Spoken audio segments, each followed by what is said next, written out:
हम पढ़ रहे थे BEEE के अंदर, थर्ड चैप्टर अपना कंप्लीट हो गया था, ठीक है, AC फंडामेंटल्स। उसके अंदर अपन ने किया था वोल्टेज और करंट का रिलेशनशिप किया था, ठीक है, वोल्टेज के बारे में पढ़ा था, कैसे 3 फेज सिस्टम क्या होता है, 2 फेज सिस्टम क्या होता है, सब चीज़ें अपन ने कर ली थी। नेक्स्ट चैप्टर है अपना चैप्टर 4 ट्रांसफॉर्मर्स। ट्रांसफॉर्मर्स क्या होते हैं? ट्रांसफॉर्मर्स होते हैं जो इलेक्ट्रिसिटी की वोल्टेज AC करंट के लिए यूज होते हैं ज़्यादातर, AC करंट को स्टेप अप स्टेप डाउन करने के लिए, ठीक है। DC करंट को भी ट्रांसफॉर्मर्स की मदद से AC करंट में कन्वर्ट किया जा सकता है, वो अपन आगे पढ़ेंगे। फिलहाल जो ट्रांसफॉर्मर का वर्क है वो क्या है? AC करंट को स्टेप अप स्टेप डाउन करना। ये स्टेप अप और स्टेप डाउन क्या होता है? सबसे पहले आप ध्यान देना कि जब वो वोल्टेज बनती है, जनरेटर वोल्टेज बनाते हैं, तो वो वोल्टेज इतनी ज्यादा नहीं होती, वो वोल्टेज नॉर्मल होती है, ठीक है। नॉर्मल वोल्टेज जब ये मान लो 440 वोल्ट इलेक्ट्रिसिटी कहीं पे बन रही है, ठीक है, जस्ट एग्जांपल है कि 440 वोल्टेज के ऊपर इलेक्ट्रिसिटी जनरेट हो रही है। अब उसको डिस्ट्रीब्यूशन सिस्टम की मदद से आपके घर तक लेके आना है, ठीक है। वो कहाँ बनेगी? यहाँ पे कोई डैम होएगा, ठीक है, या यहाँ पे कहीं कोई थर्मल प्लांट लगा हुआ है, ठीक है। तो वहां से आपके घर तक का डिस्टेंस बहुत ज्यादा है। इतनी दूरी तक इलेक्ट्रिसिटी को आने के लिए क्या यूज करते हैं? आप कंडक्टर यूज करते हैं। कंडक्टर्स होती हैं वायर्स जिनके अंदर से इलेक्ट्रिसिटी आती है, ठीक है। वो कंडक्टर्स, कोई भी कंडक्टर है वो 100% एफिशिएंट तो हो ही नहीं सकता, ठीक है। इट मींस उसकी एफिशिएंसी क्या होगी? 99% से कम होगी, ठीक है, 99.9% हो सकती है, उससे कम ही होगी, ठीक है। इट मींस उसके अंदर इलेक्ट्रिसिटी क्या हो रही है? वेस्ट हो रही है पूरे सर्किट के अंदर। ध्यान दो कितना लंबा सर्किट होएगा, यहां से इलेक्ट्रिसिटी जनरेट हुई और आपके घर तक पहुंची, तो कितनी इलेक्ट्रिसिटी वेस्ट हो जाएगी, ठीक है। इसके अंदर करंट जितना ज्यादा होगा, ठीक है, हीट के कारण करंट उतना ही लॉस होगा। वोल्टेज जितनी ज्यादा होगी, वोल्टेज मतलब प्रेशर, वोल्टेज क्या है? सिंपल प्रेशर है, ठीक है। प्रेशर जितना ज्यादा होगा, इलेक्ट्रिसिटी का लॉस होने के चांसेस उतने ही कम होंगे, ठीक है। करंट के लॉस होने के चांसेस उतने ही ज्यादा कम होंगे। तो क्या करते हैं, वोल्टेज को जो 440 वोल्ट थी उसको इंक्रीज करके मेगा वोल्ट के अंदर कन्वर्ट कर लिया जाता है। मेगा वोल्ट के अंदर करंट को कन्वर्ट करके उसको लेके आया जाता है आपके लोकल बिजली घर तक, ठीक है, पावर ग्रिड तक। वहां पे उसको फिर से किलो वोल्ट के अंदर कन्वर्ट कर दिया जाता है, ठीक है। किलो वोल्ट को आपके घरों के बाहर तक लेके आया जाता है, आपके गांव के बाहर तक लेके आया जाता है। गांव के बाहर जो आपका ट्रांसफार्मर होता है, ठीक है, उससे क्या किया जाता है? उसको 230 वोल्ट में कन्वर्ट कर लिया जाता है, वो 230 वोल्ट आपके घरों तक आती है। अब पहले जो था, आपने यहाँ पे वोल्टेज को इंक्रीज किया with the help of transformer, ठीक है। ये जो स्टेप जो अपन ने इसको 440 से मेगावाट के अंदर कन्वर्ट किया है, ये किसकी मदद से किया है? एक ट्रांसफार्मर की मदद से। इसको बोलेंगे स्टेप्ड अप ट्रांसफार्मर।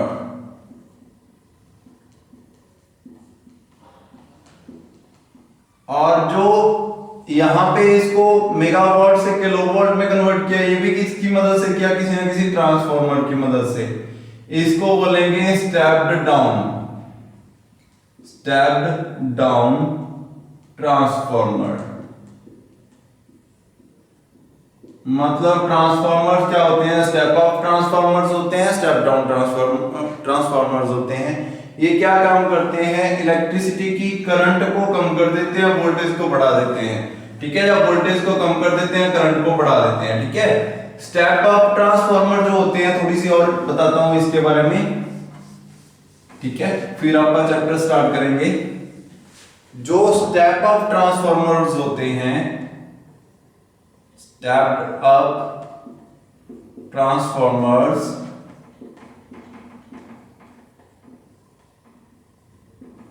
और दूसरे होते हैं स्टेप्ड डाउन। मैंने आपको बताया दो तरीके के होते हैं डाउन ट्रांसफार्मर्स। अब जो स्टेप्ड अप ट्रांसफार्मर्स है, मतलब वोल्टेज को इंक्रीज करने वाले। अगर वोल्टेज यहां पे इससे पहले, ट्रांसफार्मर से पहले इतनी थी और उसके बाद वोल्टेज को बढ़ा दिया गया, ट्रांसफार्मर से बाहर जाने के बाद वोल्टेज इंक्रीज होगी। तो यहाँ पे वोल्टेज बढ़ी मतलब कि एनर्जी बढ़ गई, लेकिन एनर्जी तो प्रोड्यूस नहीं की जा सकती। इसका मतलब है किसी ना किसी चीज के साथ आपने छेड़छाड़ की तब जाके वोल्टेज इंक्रीज हुई। तो आपने करंट के साथ करंट को कम कर दिया और वोल्टेज को बढ़ा दिया, ठीक है। अगर वोल्टेज बढ़ेगी तो करंट कम हो जाएगा अपने आप, ठीक है। वोल्टेज करंट को कम करके वोल्टेज को बढ़ा के आप इलेक्ट्रिसिटी को, ध्यान देना जो 12 वोल्ट की आपकी बैटरी होती है उसमें 100 एंपियर के लगभग 80 एंपियर करंट होता है, ठीक है। जो ट्रैक्टर की 12 वोल्ट की बैटरी होती है उसके अंदर 80 एंपियर करंट होता है, और उसकी खासियत ये होती है कि आप 80 एंपियर एक साथ यूज कर सकते हो। लेकिन आपकी जो घरों के अंदर 230 वोल्ट की सप्लाई होती है उसके अंदर एंपियर चेक करोगे आप बाहर जाके मीटर के ऊपर तो 2 एंपियर, ठीक है। 3 एंपियर 2 एंपियर तो मैक्सिमम ही होता है, इससे ज्यादा कोई नहीं कंज्यूम करता, ठीक है। इट मींस बहुत ही कम करंट है उसके अंदर, वोल्टेज ज्यादा है, ठीक है। और वोल्टेज जितनी बढ़ती जाएगी उतना ही एंपियर कम होता जाएगा, ये इसकी खासियत है। और अब आपका स्टेप अप ट्रांसफार्मर ने क्या किया, वोल्टेज बढ़ा दी, करंट को कम कर दिया। दूसरी बार क्या है, स्टेप डाउन ट्रांसफार्मर, इसके अंदर भी V into I था, ठीक है, वोल्टेज और करंट था इसके अंदर। तो जब मैंने इसको स्टेप डाउन किया तो स्टेप डाउन का मतलब वोल्टेज को डिक्रीज कर दिया। पहले 440 वोल्ट थी, उसके अंदर एंपियर जो था वो 0.5 0.10 इतना जा रहा था। जब मैंने इसको स्टेप डाउन कर दिया तो 230 में कन्वर्ट कर दिया, तो एंपियर 2 एंपियर 1 एंपियर हो गया। इट मींस आई जो था वो बढ़ गया, ठीक है, आई बढ़ गया इसके अंदर और वोल्टेज कम हो गई, ठीक है। ऐसे आप इसके अंदर स्टेप अप और स्टेप डाउन कर सकते हैं। ये सारा काम किससे किया जाता है, ट्रांसफार्मर से किया जाता है, ठीक है। ट्रांसफार्मर का बेसिक काम क्या है, इलेक्ट्रिसिटी को वेस्ट होने से रोकने के लिए आप उसको स्टेप अप करेंगे इलेक्ट्रिसिटी को, ठीक है, वो ट्रांसफार्मर की हेल्प से करेंगे। और उसके बाद जब उसको वापस घरों के अंदर यूज करना है तो स्टेप डाउन चाहिए। 230 वोल्ट के अपने सारी चीजें इक्विपमेंट, तो 230 वोल्ट को करने के लिए उसको स्टेप डाउन करेंगे, ठीक है, इसलिए आप स्टेप डाउन करते हैं। अब डेंजरस इलेक्ट्रिसिटी कौन सी होती है, ध्यान देना। 2 तरीके की इलेक्ट्रिसिटी डेंजरस होती है, एक तो जिसके अंदर एंपियर ज्यादा हो, आई, ठीक है ना। आपको जो मैंने आपको पहले एग्जांपल दिया था कि जो वोल्टेज होती है 230 वोल्ट, उसने क्या काम करना होता है, वो किसी आदमी को कुछ नहीं करती, उसने जस्ट एंपियर जो होता है करंट, उसको प्रेशर से आपकी बॉडी में से निकालना है। अगर आपका हाथ लग गया बाय चांस 230 वोल्ट, तो वो तो प्रेशर है ना, उस प्रेशर ने क्या करना है, जो आपका एंपियर है 1 एंपियर को आपकी बॉडी में से प्रेशर के साथ निकालना है। अगर वो 1 एंपियर आपके हार्ट में से होकर गुजर गया तो आप डेड, ठीक है। 1 एंपियर भी अगर आपके हार्ट में से निकला तो आप डेड हो जाओगे, ठीक है। तो वो 230 वोल्ट जो इलेक्ट्रिसिटी थी उसके कारण नहीं आप मरे, जो करंट था जिसको 230 वोल्ट ने प्रेशराइज किया आपकी बॉडी में से निकालने के लिए, उसने आपको झटका दिया है, ठीक है। इट मींस जो एसी करंट है उसके अंदर 230 वोल्ट पर जाकर वो करंट इतना हुआ। लेकिन डीसी के अंदर तो करंट को बहुत ज्यादा होता है, एंपियर मैंने आपको बताया था कि 12 वोल्ट की बैटरी के साथ अंदर 60 एंपियर या 80 एंपियर करंट होता है। तो वो आपको जब आप उसका एसी पॉजिटिव एंड नेगेटिव दोनों एक साथ पकड़ लोगे तो आपको झटका क्यों नहीं लगता, ठीक है, क्योंकि आप इतने अच्छे कंडक्टर नहीं हो कि इलेक्ट्रिसिटी आपके अंदर से इतना जल्दी प्रोड्यूस हो सके। और 12 वोल्ट का प्रेशर बहुत ज्यादा कम है आपकी इलेक्ट्रिसिटी, आपकी बॉडी में से इलेक्ट्रिसिटी क्रॉस करवाने के लिए। 230 वोल्ट बहुत ज्यादा है और 12 वोल्ट बहुत ही ज्यादा कम है। लेकिन अगर ये बाय चांस 230 होती तो बहुत डेंजरस होती, ठीक है। अगर ये बाय चांस 300-400 वोल्ट होती तो ये बहुत ज्यादा खतरनाक होती। मैंने आपको बताया था कि सोलेनॉइड वेव होती है एसी करंट की, इसको सोलेनॉइड वेव बोलते हैं, ठीक है। कभी कम होगी कभी ज्यादा होगी, तो ये कभी तो बिल्कुल स्टॉप हो जाती है, कभी मैक्सिमम, कभी फिर स्टॉप, कभी फिर मैक्सिमम, ठीक है। तो इट मींस अगर इसका झटका लगा भी आपको तो ये छोड़ सकता है। एक बार झटका लगा आपको फिर छोड़ देगा, ठीक है, फिर से लगेगा फिर से छोड़ देगा। इट मींस बचने के चांसेस हैं आपके। लेकिन अगर डीसी करंट 230 वोल्ट 440 वोल्ट होता तो वो छोड़ेगा नहीं, वो डायरेक्ट करंट है, उसके अंदर कोई सोलेनॉइड वेव नहीं होती, वो करंट आपको कभी नहीं छोड़ेगा, वो करंट आपको पकड़ के रखेगा जब तक आपका 1 एम्पियर आपकी बॉडी में से नहीं निकलता और आपका ब्लड नहीं जलता, तब तक जलता रहेगा वो, ठीक है। जब ब्लड जल गया, आपकी बॉडी बिल्कुल सूख गई, तब जाके वो करंट छोड़ेगा, ठीक है। तो ये होता है रीजन कि डीसी करंट ज्यादा खतरनाक होता है। और स्टेप्ड डाउन, आपके घरों का करंट ज्यादा खतरनाक है 11,000 वोल्टेज से, क्योंकि उसमें करंट ज्यादा है, ठीक है। और वोल्टेज कम होने के कारण उसके अंदर क्या है, रुकने के चांसेस बहुत ज्यादा है, मतलब कि एक बार झटका लगा और आप गए, ठीक है। एम्पियर ज्यादा है उसके अंदर। तो ये होता है रीजन कि आपके घरों का करंट बहुत ज्यादा खतरनाक होता है, ठीक है। उसके बाद नेक्स्ट टॉपिक जो बनता है आपका ट्रांसफार्मर के अंदर, सबसे फर्स्ट टॉपिक चैप्टर शुरू करते हैं कि what is the principle, working principle of transformer. Working principle of transformer. Transformer कौन से प्रिंसिपल पर वर्क करता है, ठीक है। Working principle of transformer. तो ट्रांसफार्मर जो होते हैं works on principle of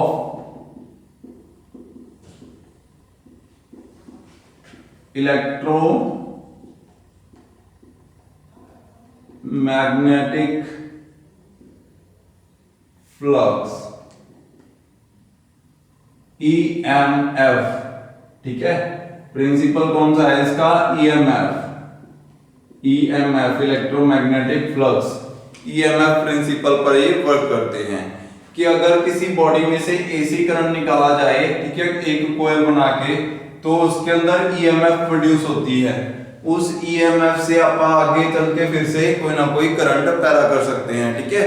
EMF मैंने आपको बताया था कि जब आप इलेक्ट्रोमैग्नेटिक फ्लक्स के अंदर कोई कॉइल घुमाते हो तो उसके अंदर इलेक्ट्रिसिटी आ जाती है, और अगर इलेक्ट्रिकल कॉइल के अंदर कोई बॉडी रखी हुई है तो उसके अंदर मैग्नेटिक फील्ड आ जाती है, ठीक है। अगर कोई कॉइल के अंदर से मैं करंट प्रोड्यूस करवाता हूं तो उसके अंदर मैग्नेट बन जाती है, और जो अगर मैं मैग्नेट को इसके अंदर घुमाता हूं तो कॉइल के अंदर करंट बन जाता है। दोनों एक दूसरे से अपोजिट चलते हैं, ठीक है। छोटे वाली मोटर होती है, डीसी मोटर आपने देखी होगी, उसके अंदर मैग्नेट लगी रहती है, नेचुरल मैग्नेट। उसको जब आप छोटे वाली मोटर को करंट से जोड़ते हो तो वो मैग्नेट जो होती है उसको अपोज करती है, ठीक है। उसके कारण वो घूमना शुरू हो जाती है मोटर, जब उसको करंट लगाते हो, ठीक है। और उल्टा कर दो, अगर उसको घुमाना शुरू कर दो तो उसके अंदर इलेक्ट्रिसिटी बनना शुरू हो जाती है, ठीक है। 6 वोल्ट की छोटी सी मोटर आती है, आप उसके ऊपर ट्राई करना। अगर उस मोटर को घुमाना शुरू कर दोगे तो उससे करंट बनना शुरू हो जाएगा, और अगर उस मोटर के साथ करंट जोड़ दोगे तो वो मोटर चलना शुरू हो जाएगी। मतलब दोनों एक दूसरे के अपोजिट हैं। एक बार तो करंट ने मैग्नेटिक फील्ड बनाई जिसके कारण वो घूमना शुरू हो गई, दूसरी बार उसके घूमने से और मैग्नेट के अंदर घूमने से कॉइल के अंदर उसके अंदर करंट बन गया, ठीक है। ऐसे ये EMF वर्क करता है और ऐसे ही ये ट्रांसफार्मर वर्क करता है। तो कैसे वर्क करता है देखते हैं, क्या क्या चीजें होती हैं। वर्किंग प्रिंसिपल के अंदर ही लिखना है ये सारा। सबसे पहले आपने लिखा था कि it works on the principal of electromagnetic flux.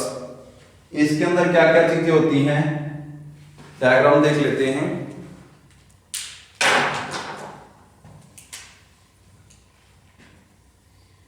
ठीक है, इसके अंदर होती है एक कोर। कोर क्या होती है, आपने ट्रांसफॉर्मर्स देखे होंगे छोटे छोटे घरों के अंदर, ठीक है। उसके चारों तरफ एक स्टील की पत्तियां लगी रहती हैं, ठीक है, बिल्कुल रेक्टेंगुलर साइज की होती हैं वो, ठीक है, पत्तियां।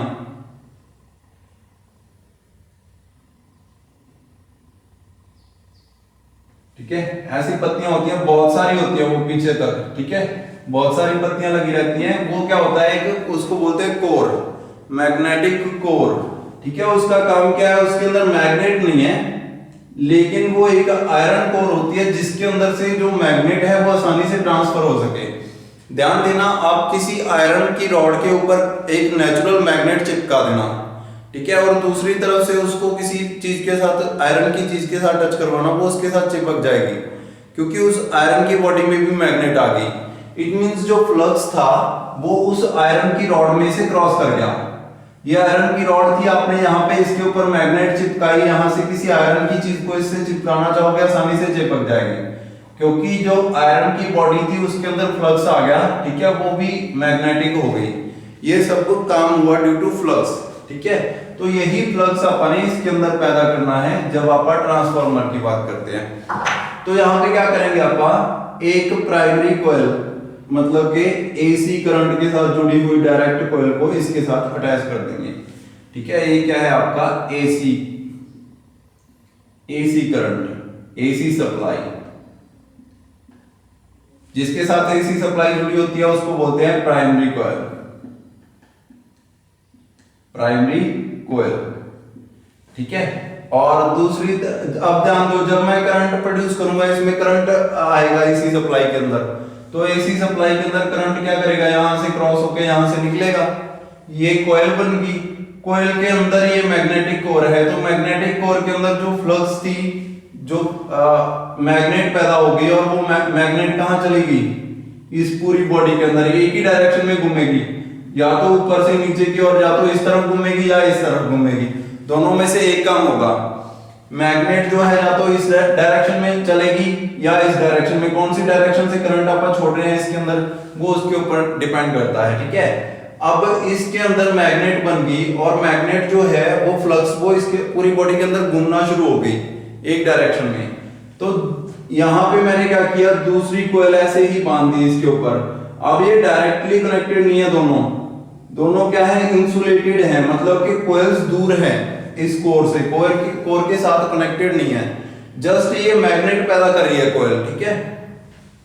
अब इस कोयल के कारण इसके अंदर मैग्नेट पैदा हुई, अगर ये डायरेक्ट कनेक्ट होती तो करंट ही पैदा चला जाता है इसके अंदर, बॉडी के अंदर आयरन की बॉडी है, डायरेक्टली कनेक्टेड नहीं है, बीच में मैंने इंसुलेटेड कवर चढ़ा रखा है उस बॉडी के ऊपर, ठीक है, कोर के ऊपर, जिसके कारण सिर्फ मैग्नेट प्रोड्यूस हो रही है। वो मैग्नेट यहां से रोटेट हुई, इस डायरेक्शन में गई, और इस कॉइल में से होते हुए इधर नीचे आ गई। अब ध्यान दो, मैंने कहा था कि अगर किसी कॉइल के अंदर कोई मैग्नेटिक फील्ड मूव कर रही है, दो तरीके से करंट बनाया जा सकता है, या तो कॉइल को रोटेट करवाने से बाय मूविंग कॉइल, या by moving magnetic field. Magnetic field को भी मूव करवा के करंट बनाया जा सकता है। तो मैंने मैग्नेटिक फील्ड को मूव करवा दिया, अब यहां से मैग्नेटिक फील्ड मूव कर रही है ना इस कॉइल में से, तो इस कॉइल के अंदर करंट पैदा हो रहा है, ठीक है।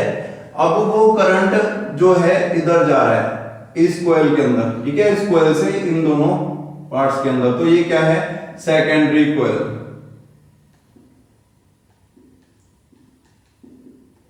इसको बोलेंगे सेकेंडरी कॉइल, ठीक है। ये होता है ट्रांसफार्मर का सारा प्रोसेस। अब इसके अंदर वोल्टेज कैसे इंक्रीज की जाती है, वोल्टेज कैसे स्टेप डाउन स्टेप अप। अगर ये बॉडी पूरी वो हो, मतलब कि इसके अंदर कोई भी लॉस नहीं हो रहा, ठीक है, कहीं भी जितना मैंने करंट प्रोड्यूस किया यहाँ पे, उतने से उतनी ही मैग्नेट जो है बनी, टोटल प्योर, कोई लॉस नहीं हुआ, जितनी मैग्नेट बनी उससे उतना ही करंट बना, ठीक है।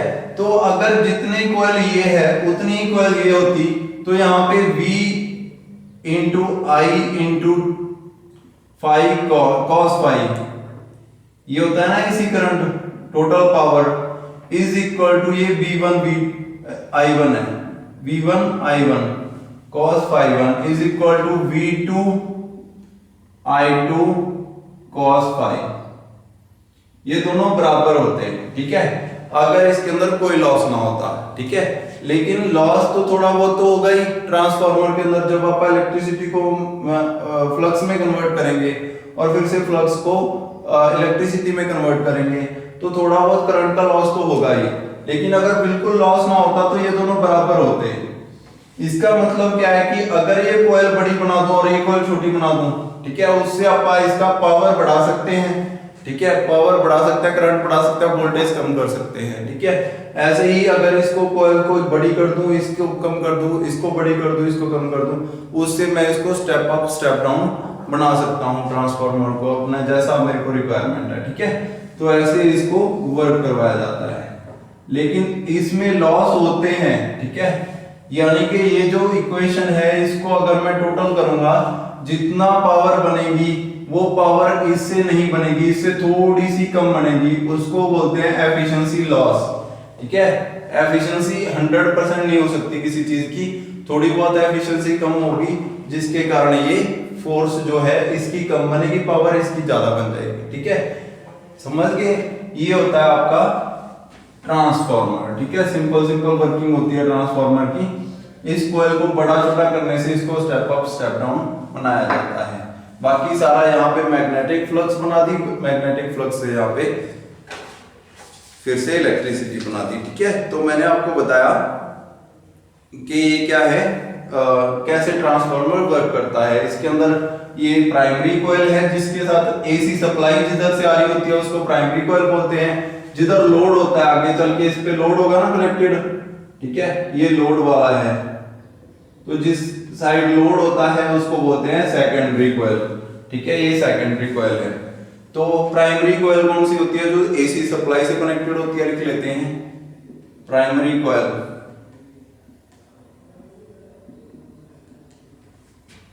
Connected the coil which is connected the coil from two, दो में से जो कॉइल सप्लाई से कनेक्टेड होती है। ठीक है, द वाइंडिंग लिख सकते हो, द सेकेंडरी प्राइमरी वाइंडिंग भी लिख सकते हो इसको। ठीक है, सेकेंडरी कॉइल या सेकेंडरी वाइंडिंग भी लिख सकते हो इसको। ठीक है, प्राइमरी वाइंडिंग, कॉइल या वाइंडिंग लिखना इसको। ठीक है, इसको भी सेकेंडरी वाइंडिंग लिखना, कॉइल भी लिख सकते हो, वाइंडिंग लिखना ज्यादा बेटर है। ठीक है, वाइंडिंग। तो सेकेंडरी वाइंडिंग कौन सी होती है? Primary winding, the winding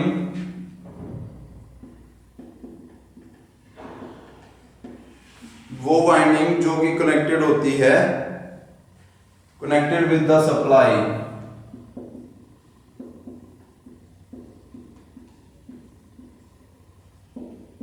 is known as primary winding. ऐसे ही secondary winding,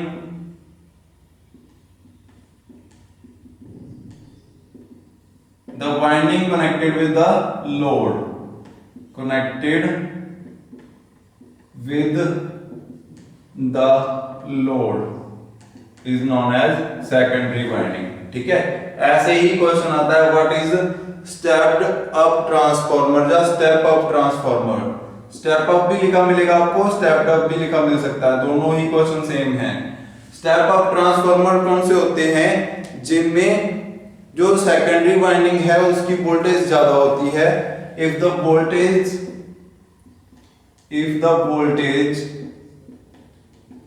of secondary winding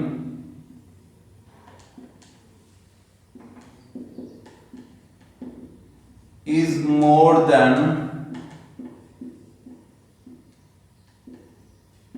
primary winding,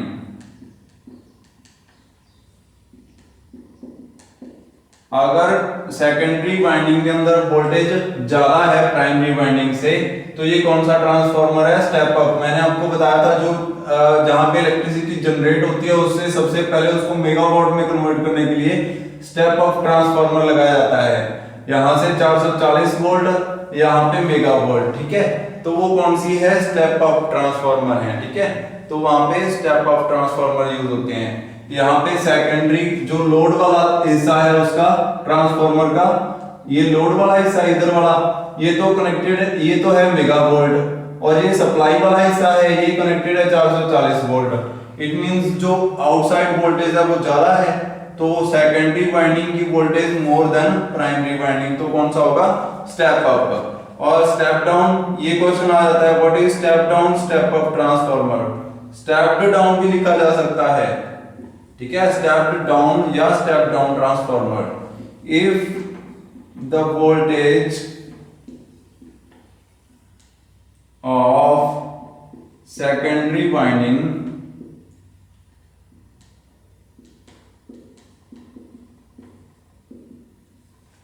is less than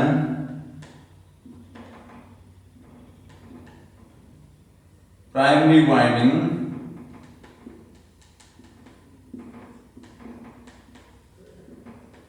primary winding से कम है अगर, ठीक है, the voltage of secondary winding is less than primary winding, then this is known as stepped down transformer, ठीक है। Step up step down transformer कौन से होते हैं उसकी डेफिनेशन भी अपन ने लिख ली, ठीक है। ट्रांसफार्मर का वर्किंग प्रिंसिपल भी कर लिया। इसके अंदर ये सारी चीजें जो होती हैं ये वर्किंग प्रिंसिपल के अंदर लिख देना, ठीक है। वर्किंग प्रिंसिपल अगर 4 नंबर या 8 नंबर में पूछता है, 10 नंबर में पूछता है, तो ये सारी चीजें उसके अंदर लिख देना, ठीक है।